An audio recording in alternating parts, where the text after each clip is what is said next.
दो चरों में रैखिक समीकरण का एक क्वेश्चन है। x प्लस वाई बराबर 10 और 2x प्लस 3y बराबर 0। ठीक, हमें x का और y का मान निकालना है। तो इसको हमें करने के लिए इसमें जो तीन विधियाँ होती हैं, प्रतिस्थापन विधि, विलोपन विधि और वज्र गुणन विधि। ठीक, तो इसको हम करेंगे प्रतिस्थापन विधि से। ठीक, तो सबसे पहले हमें ले लेना है समीकरण 1।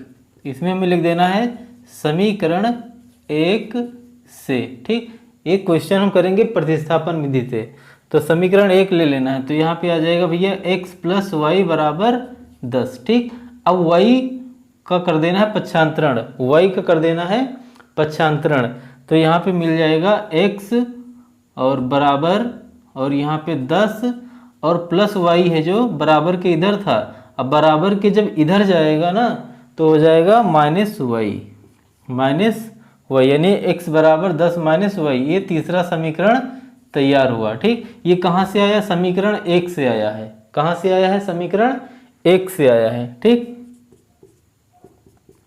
अब क्या करना है? जो समीकरण 3 से जो x का मान है इसको उठा के रख देना है समीकरण 2 में। ठीक, समीकरण 3 का जो x का मान है 1 में हम नहीं रख सकते। क्यों? क्योंकि 1 से आया है। ठीक, तो समीकरण का 3 का जो x का मान है कहाँ पे रखना है? समीकरण 2 में रखना है। ठीक, तो x का मान यहाँ पे रख देना है। तो इसमें हमें लिख भी देना है x का मान, या फिर इसमें पूरी बात लिख दें समीकरण 3 से। समीकरण 3 से x का मान समीकरण 2 में रखने पर, समीकरण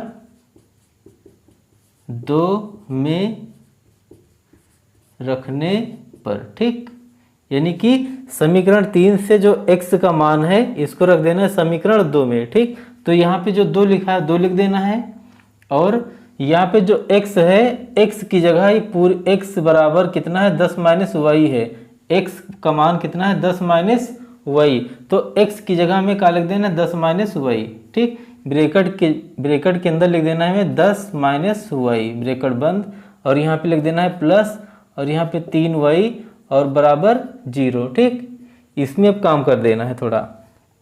अब 2 का गुणा करना है 10 से, तो इधर हो जाएगा 20, और माइनस यहाँ पे हो जाएगा माइनस वाई, कितना? 2y। ठीक, क्योंकि 10 दूना 20 और 2 का गुणा y से तो 2y माइनस में। ठीक, और यहाँ पे प्लस 3y बराबर 0।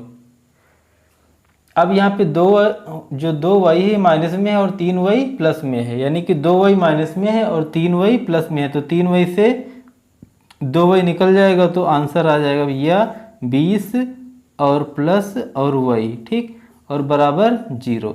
अब हमें क्या करना है? 3y से 2y निकल गया तो आया y। ठीक, अब 20 का कर देना है पक्षांतरण, 20 का पक्षांतरण। ठीक, और 20 जो है धनात्मक संख्या है यहाँ पे, तो यहाँ पे जो y का मान आएगा -20। ठीक, -20, y जो है धनात्मक संख्या है तो धनात्मक अब भी है। ठीक, और यहाँ पे जो 20 है ये धनात्मक संख्या है बराबर के इधर।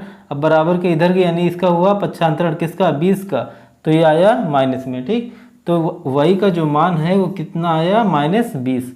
अब y का मान उठा के रख देना है समीकरण 3 में। y का जो मान है रख देना है समीकरण 3 में। यहाँ से हमें x का मान पता चल जाएगा।